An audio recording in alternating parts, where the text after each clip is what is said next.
Shanti, Shanti, Shanti.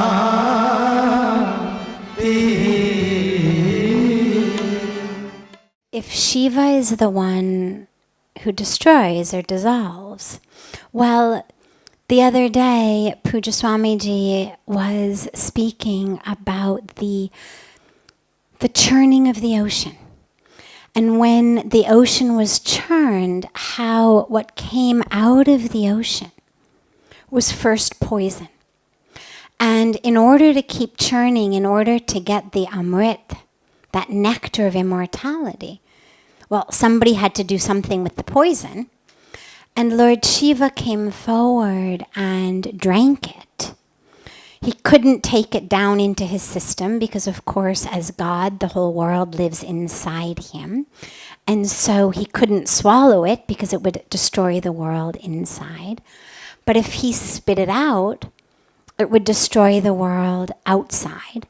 And so he held it in his throat and actually came to sit here in the Himalayas. This is where we have the Nilkand Mahadev temple, which literally means blue throat.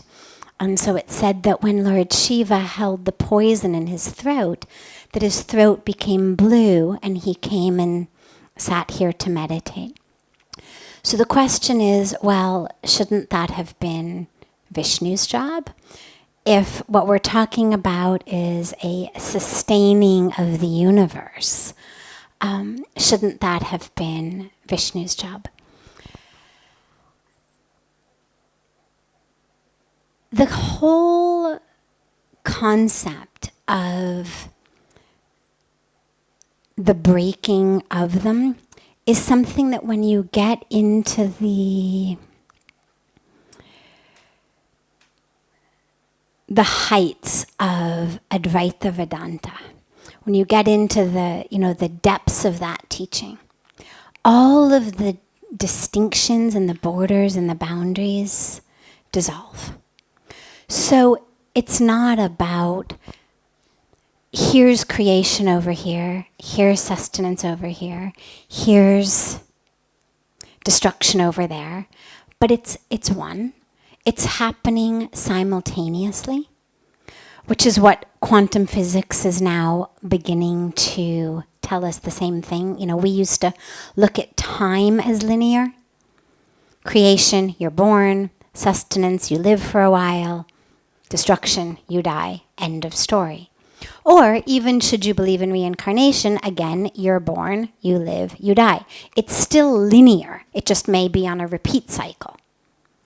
But quantum physics is now telling us what the scriptures have been saying for thousands of years, which is that actually it's all taking place at the same time. Which is why, and I'll come back to this in a moment, but it's why when the masters have access to information that breaks these rules of time and space. So the master can know what's happening in Los Angeles right now, defying the law of space. I mean, most of us could not tell you what's going on there right now because we're here. And the law of space says we can only be in one place at one time. We have no way of knowing what's going on there unless we pick up the phone and ask somebody or go on the internet. But being right here, not on the phone, not on the internet, we have no way of what's going on, of knowing what's going on there. Similarly, the law of time says we have no way of knowing what's going to happen next week. The law of time. But on the deepest level that now quantum physics is telling us the same thing, is it actually isn't quite so linear. There isn't this just intersection as we think of it, of time and space, but it's actually space-time. And a lot of it is all happening simultaneously. I don't understand the nuances of quantum physics nearly as well as I would like to. But with regard to your question simply, it's not quite so linear and distinct. On the other hand, let's go back to the story and see whether we can't figure it out from the story. Well, the story began by the deities, the devtas, in a constant battle with their brothers, the demons. And of course, this is symbolic that in our lives also, in life, both internally in our own minds as well as in our world, there is this constant battle between the divine and the demon, between the good and the bad, that this battle goes on constantly.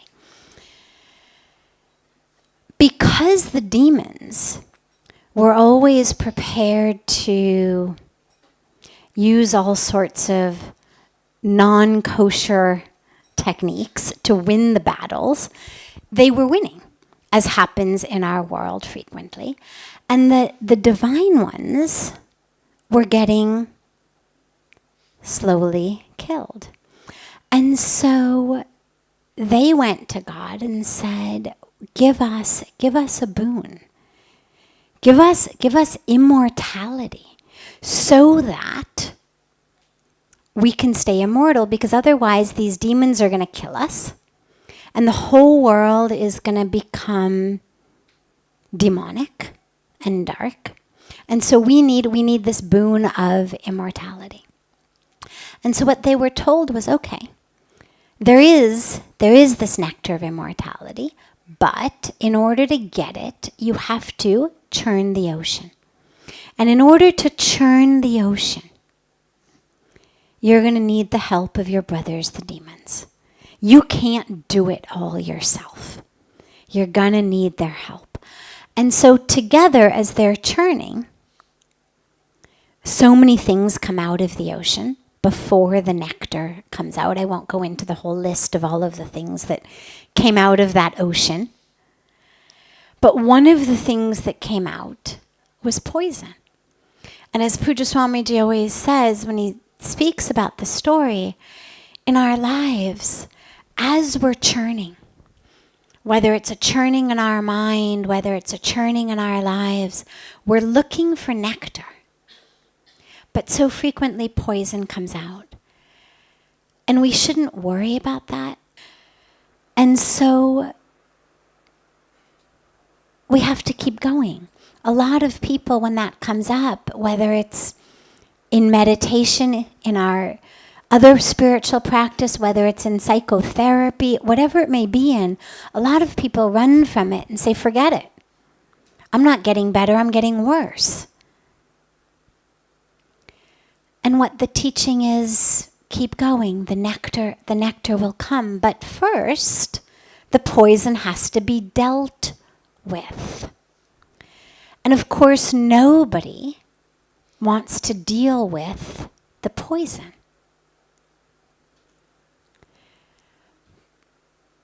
But what happens in our lives, again, when we take the metaphor into ourselves, when that poison comes up, when I'm suddenly face to face with my own ego, with my own anger, with my own fear, with my own desires, with my own false self, when I'm face to face with that, there's no room for nectar. There's nothing but darkness there, it seems. It feels like the poison has overcome me. And until and unless I deal with that, I'm not going to be able to get the nectar. And this is where in our spiritual practice we have so many practices of how to deal with that poison. We do yagna ceremonies. We have baths in ganga. We do other rituals. We do seva. We do so much that purifies ourselves. And this, I think, is where Lord Shiva comes in. Because while on the surface, you're right, Kamesh, that when we're looking at sustenance, it should be Lord Vishnu. Really what's happening is that which is not true, that which is not self is having to be removed in order to make room for the truth to emerge, right? This is that which was happening in the churning of the ocean is the exact same thing that happens in our own lives. You go to sit to meditate, you embark on a spiritual path. You start to peel yourself back layer by layer. What comes out? Poison. Even if you don't embark on a spiritual path, it's still what's there. There's the ego. There's the anger. There's the grudges. There's the unfulfilled expectations. There's the attachments. There's all the stuff that every time you get churned, whether you're churning yourself purposely, spiritually, whether you're just living in the world and the world is churning you the way that it does, what comes out is poison. And the reason that we need Shiva to deal with that instead of Vishnu is Shiva is the one who removes that which is old, that which is holding us back, that which is dead, you can say, in order to make room for the new life, for Brahma's creation. And so if what I've got coming up is my history, my identity, my anger, my ego, all of that stuff that is rooted in not self, that is rooted in not truth, and is holding me back, then Lord Shiva is exactly the one who I need to take care of that. I don't want it to sustain. I want it to be removed. I want it to be dissolved. And this is why on Mahashivratri, for example, when we're worshiping Lord Shiva all night, the prayer that we do is, O Lord Shiva, remove from me, dissolve in me, destroy from me that which is blocking me, that which is holding me back, that which is old, that which is dark, that which is untruth, so that tomorrow morning when I emerge from my Mahashivratri meditation, all of that will be removed. So there's room for the new me, the divine me to emerge. And that's what the nectar is. Because the nectar of immortality, think about it. Nobody can be immortal. Everything that is created, we know this, everything that is created has to be dissolved. It's the nature of the universe. So when we talk about the nectar of immortality, it doesn't literally mean that my body will not ever die. When we pray in our prayers to lead us from death to immortality, it doesn't mean literally make my body free from the laws of nature. It doesn't mean make my body age-proof, wrinkle-proof, falling apart proof. It means, oh God, lead me from my identification with that which is mortal. My identification with this body. Identification with my career, my relationships. From that identification to an identification with that which is immortal in me, my soul, spirit, consciousness, the truth, the capital T truth. So in order for the nectar of immortality to emerge, the poison, the ignorance that keeps us stuck with the mortal had to be removed by Lord Shiva.